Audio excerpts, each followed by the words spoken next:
What's going on, YouTube? Culturedog Sam Hatch back here with video 2, my newest LaserDisc update series, which is just going to be two. I guess that doesn't count as a series, but a little double whammy of LaserDisc releases. I do have a few more that are still coming in the mail, and I've got one Japanese anime box set that is bobbing on the ocean right now. Should be here soon-ish. We shall see. But I do have a small stack of anime here that I got in from Sweden. I'll probably put that at the end.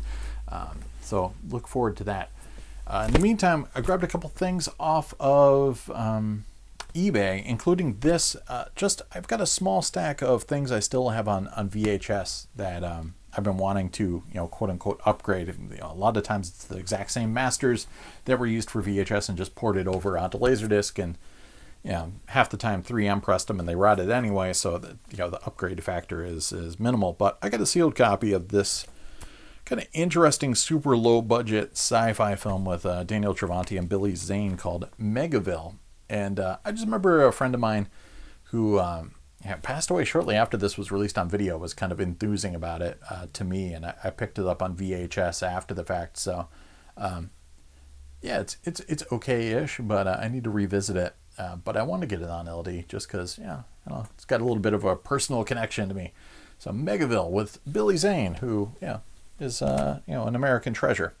Peter Lander directed this guy. So I think Grace Zabriskie from Twin Peaks is in there as well. Yes, I am not incorrect.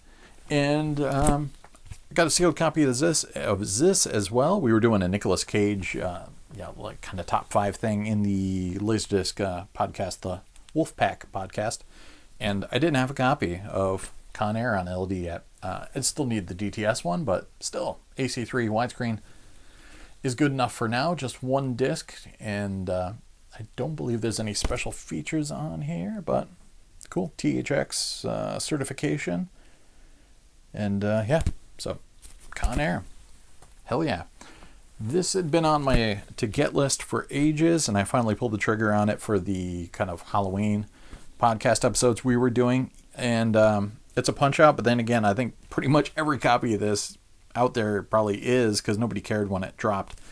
Even though it had a bit of a buzz on home video on VHS, but Mr. Frost, which is a real interesting psychological, slightly supernatural thriller with Jeff Goldblum playing just the opening 10 minutes of the film are just pretty amazing in terms of him dealing with a cop coming to his estate and questioning him about possible disappearances, etc., and just how open and frank he is. But that's just kind of the setup for later in the film, where he befriends this one psychologist and is either making her crazy or exposing her to the reality that he's the devil himself, incarnate. Whether or not he is, or if he's just a mental patient, kind of gaslighting her, is up to you, to the viewer, to decide. Obviously, it kind of goes one way towards the end, but interesting film, good mood, and it was a good rental back in the day, and it still stands up. This, again, same thing. I had it on VHS. I've got the gorgeous, I think Synapse put it out, Blu-ray Steelbook, but I still had to get popcorn.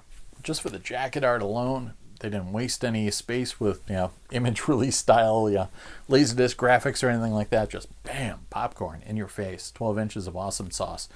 Got a soft spot for this film. It's got a lot of Scream vibes before Scream. It's got a lot of stuff that they pulled off in this film that Matinee later on kind of pulled off a lot of the similar things as well. So it's a bit ahead of the curve. Little bit of a mixed bag in terms of some of the supernatural events in the film that I don't know, aren't really explained, and there's some stuff with a crazy cult filmmaker that it's kind of maybe they could have dug into a little bit more. But that said, Tom Villard is awesome in it. Ray Walston's in it for a hot minute. You could tell he just came up for the paycheck. Tony Roberts, D. Wallace Stone, and man, it's a classic. Popcorn. And I happened to see a fairly minty copy of this just kicking around. The Elite 2-disc issue of, it's a mix of CAV and CLV material of George A. Romero's Night of the Living Dead. I didn't have this on LD yet, So, of course, I got the Millennium Edition DVD and the Criterion Collection Blu-ray, etc. But, yeah, growing up back in the day, this was on TV a lot of times, or you can get those cheap, bargain public domain videotapes from the feeding troughs that they would have at the supermarkets. But it was amazing when Elite really did this film justice. And so I got this. It's a gatefold, but maybe I'll take it out later. We'll see. Got that. And shout outs to the amazing, one, Bill DeLeo kind of helped facilitate this. But shout outs to the amazing Chris Altman, who hooked me up with the Monster Encyclopedia, the Toho box, which I've seen a lot of people posting before, but it is way cool. It's a, like it originally must have been on television, but it's a just a series showing the hot moments of every film that Toho had put out up until maybe early 80s. And it does have the Obi strip, of course, and little insert card and a nice booklet with check out the back, man. That is awesome. I said in the podcast I'd love to see a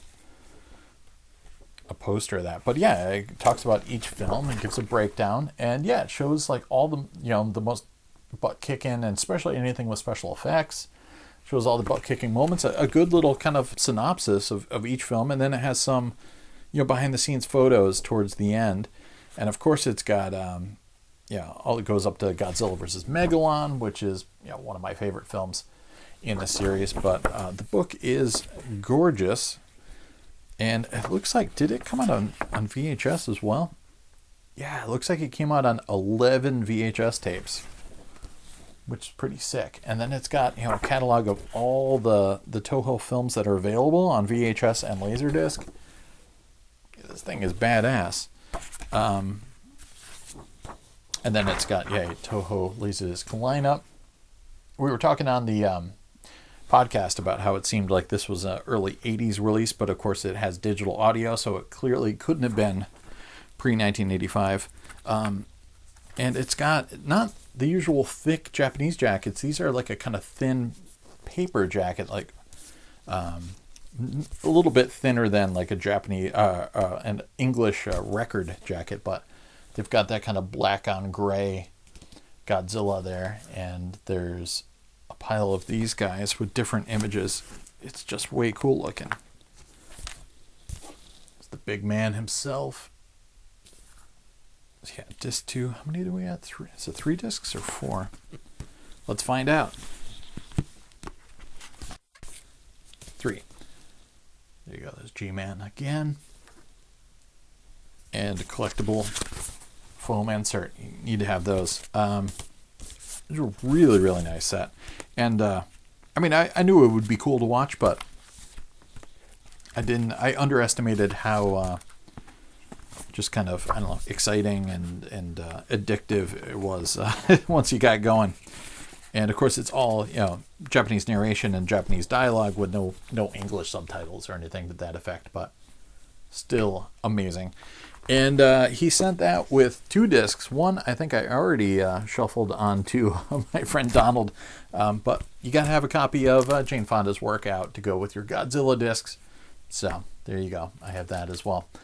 And now I can, learn how to do some exciting aerobicizing. And shout outs to Luke Sincato, sent me a couple discs now that he came back from Japan. He's going through the coffers in his storage unit and trying to kind of thin down the collection a little bit. This is an upgrade. I had a copy before that was a little bit beaten up, and this is much nicer and has the Obi killing Zoe.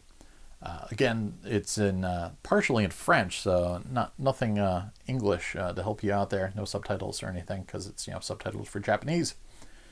But it's a nice release, and just love the kind of, it's got like a matte finish with a spot gloss for the writing on there. It's just really nice, classy stuff. And because he was asking, oh, did you need Killing Zoe? And I'm like, well, technically I have it, but I don't have it with the Obi strip. And of course he sent me a copy of David Cronenberg's Crash, with some amazing artwork there, but without the Obi. So he sent it with this card in the bag. Breaking news: Obis are lame. So I thought that was awesome. And again, look at that cover art. That's amazing. I don't have the Criterion release either, which is a known rotter. So at some point I'll get that. But yeah, dude, Crash Cronenberg, love it. And he sent me a copy of this bad boy, which I see people talking about a lot in terms of best LaserDisc jacket art ever. I never had a copy of it myself. Walter Hill's 48 Hours. Yep, that's the jacket art. Gotta love it. And yeah, I gotta check this out. I think this is the reissue with digital audio. No corner Obi. Sorry, I think the original one didn't even have a corner Obi. So, but yeah. Maybe it isn't digital audio. Maybe it's still analog. Maybe it's just a regular old reissue. But yeah, check it out. Eddie Murphy and Nick Nolte just crushing it on the cover there. And we were talking about this on the podcast. I got this from Paul, who sent me maybe 6 or 7 discs. And one of them was The Crow City of Angels, which... I was talking about infinitely on the podcast. I was boycotting this when it came out theatrically. Though, of course, I had to get the soundtrack. And this does have some of the music videos on here. On the end of side 2, Filter, Jurassitol, Hold, Gold Dust Women, and White Zombie, I'm Your Boogeyman. So, yeah. They did get David S. Goyer to write it again. And Tim Pope directed. But I guess I'll have to give it another shot. I didn't see it theatrically, but... I did rent it on videotape and throw socks at the TV while we were checking it out. But I remember it looked like that Piss Christ art installation, but just in film form. I mean, everything was just this kind of urine-soaked yellow look to it. I guess I'll have to see it again. I mean, Iggy Pop's in it, so that's cool. Also from that same lot from Paul, classic LA Sunset Strip action, Uncaged. Yeah, Nicolas Cage is not in their lives, so they are uncaged. That was cool. And one we were talking about the podcast, I think Maxine had a copy of this.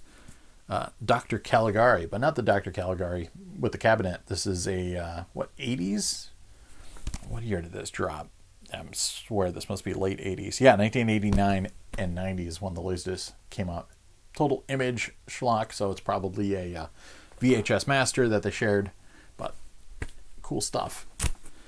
And a copy from Image of The Applegates, aka Meet the Applegates with Ed Begley Jr. about some bugs that decide to move into suburbia to save their habitat or something to that effect. I've heard tons of things about this film, but I've never actually sat down to watch it yet. Michael Lehman directed, produced by Denise DeNovi. Wow, damn. But yeah, Fox Video release. So Meet the Applegates, aka The Applegates.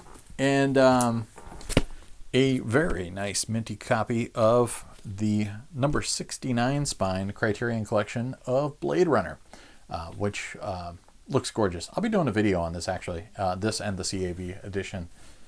Look for that shortly. It's in Videoscope, which was Criterion's way of just saying it's letterboxed. Fantastic release. This one dropped in '89 and still looks amazing. I just watched it last night actually on the wall. And also still has the hype sticker, a box of Pocahontas, the THX Deluxe CAV letterboxed edition, which is very, very nice. Yeah, packaging wise. I still haven't seen the film, so I'm going to have to watch that, but let's take it out. Oh, something's causing problems. There we go. It's got liner notes on the inside. And what else? Very nice. I'm assuming the regular LaserDisc release has similar artwork, but I cannot confirm nor deny that. And cool Polylab sleeves that are custom, which is pretty badass. There's a red one and a blue one. And a kind of yellowish, orangish one. Very nice. And then it comes with the, hold that thought, comes with the artist portfolio with some drawings, pre-production kind of stuff, model sheets, and yeah, it's got a kind of like vellum cover sheet. There you go. Got some drawings. Draw rings. Simon would like these. So yeah, pretty damn cool. And there's the final kind of artwork. That is very cool. And then it comes with this, fairly thin, but Art of Pocahontas book, which is very nice. Lots of gorgeous background art and some sketches and things like that. Yeah, I guess I'm going to have to finally check this out. So it's got nice kind of plastic, like felt-lined insert there. But yeah, shout outs to Paul for hooking that up, and I appreciate it. And these guys are definitely going to be seeing some action. Oh, I think the other one was the Busby Berkeley disc, which I promised I would share with Vinny Honorati. So I'm just going to leave that out for now. And I teased at the beginning that I'd gotten some anime discs, and these I'd bought through the auspices of Seth Peterson, who's on the podcast sometimes. Shout outs to Seth, who lives in Sweden, but had a connection in Denmark who had a bunch of discs, like in an inheritance kind of estate sale thing. And he went, and finally, of course, the border was closed for so long. It took a while to get these discs, and then he sent them. I was purchasing them with my buddy Bill, so it's basically the disc went from Denmark to Sweden, then were shipped up and boxed, and with tons of Marabou chocolates. I think I've got a few more tiny little sections of those left. We crushed those and shipped those to my buddy Bill's house, so then I had to go drive up and pick them up. So they've really gone through the ringer to get to me, but really gorgeous condition. Copy of the manga Ninja Scroll, and again, they're all the American releases. I didn't get any actual Japanese pressings from this, so it was all they're imported to Denmark and then to Sweden and then back to Massachusetts and then down my way. So yeah, Ninja Scroll, fantastic. And I believe the Japanese audio is on the analog track, which I don't think they really mentioned on the back here, but they used to do that a lot. And you could also put on the captions if you wanted to have some sort of English subtitles in some fashion. So very nice. I watched that the night I got the lot, which was a nice trip down memory lane. I have the Japanese release of this, or one of them. There's quite a few actually, but manga also dropped Royal Space Force: The Wings of Onimise with amazing soundtrack by Ryuichi Sakamoto. Yeah, really good film. I saw this theatrically in 96 probably? Yeah, because this came out in 95, so they did a very limited American theatrical run on 35 too, so that was pretty cool. Sadly, I didn't see Ninja Scroll theatrically, but this, for the longest time, I had a VHS bootleg of one of the Japanese releases, but Animego did Arcadia of My Youth, great Captain Harlock film, and very, very nice, and I've been wanting to get this for years, and I've slept on it for far too long. What year did they put this out? 93 on LD, uncut and unedited, so very nice. And I didn't have the American manga entertainment reissues or issues of the Macross Plus series. I have them on DVD, and I had them on VHS back in the day, but never the LaserDisc. And of course, I have the Japanese imports. But yeah, gorgeous artwork, very, very nice. Again, I think these have the English dubbed version on the digital audio, but they might have the Japanese audio on the analog tracks. I'll have to confirm that. And Volume 2, good old Sharon Apple, one of my favorite musical performers. Great Yoko Kanno score, by the way, and just all sort of other music, and it's just all over the map. Very good 90s vibe to it. I recommend getting all the soundtracks. Again, part 3. Now I've got to get the Japanese international version releases, which part 4 of that is pretty much unicorn status, but it is what it is, and probably the most badass cover art period for this series. Macross Plus Volume 4. Fantastic looking. Love this series. And what year did this drop? 96. So yeah, very cool. Glad to have that. And then these were a little bit more beat up, but really not that bad. Just some stress fractures here and there on the jacket. But Area 88, Act 1, The Blue Skies of Betrayal. I've been wanting to get the Area 88 LDs for a while. These were Image and US Manga Corps. And I have a few other, I got Project Deco and Venus Wars. But I got a few of the Manga Corps releases. And this is 53 minutes. This is the original Japanese dialogue with English subs. And I got Area 88, Act 2, The Requirements of Wolves. Very nice. This one is 58 minutes. What years these drop? Looks like 92. And Act 3, Burning Mirage. Again, original Japanese audio with English subs. Super psyched to get these. Very, very nice. And what is this one? 92 minutes, this one. And yeah, any special features or anything? Not that I can see, but very cool. Oh, there was one from Bill's lot that I totally spaced. So you get a little bonus non-anime release. A very nice reissue in widescreen of Time After Time. Great Nicholas Meyer film. With, Jack the Ripper and H.G. Wells time traveling. David Warner, awesome in it. Malcolm McDowell is amazing in it. And Mary Steenburgen. Yeah, what year did this reissue came out? 94. Yeah, so Time After Time. Awesome film. So there you go. I think that catches me up officially. I'm going to be back with some more LaserDisc stuff. I got a LaserDisc book I'm going to review, and then a couple other things like that. I mentioned that the Blade Runner Criterion, we're going to get into that, and a few other just random fun things. So cheers, everybody. Talk to you soon. Peace.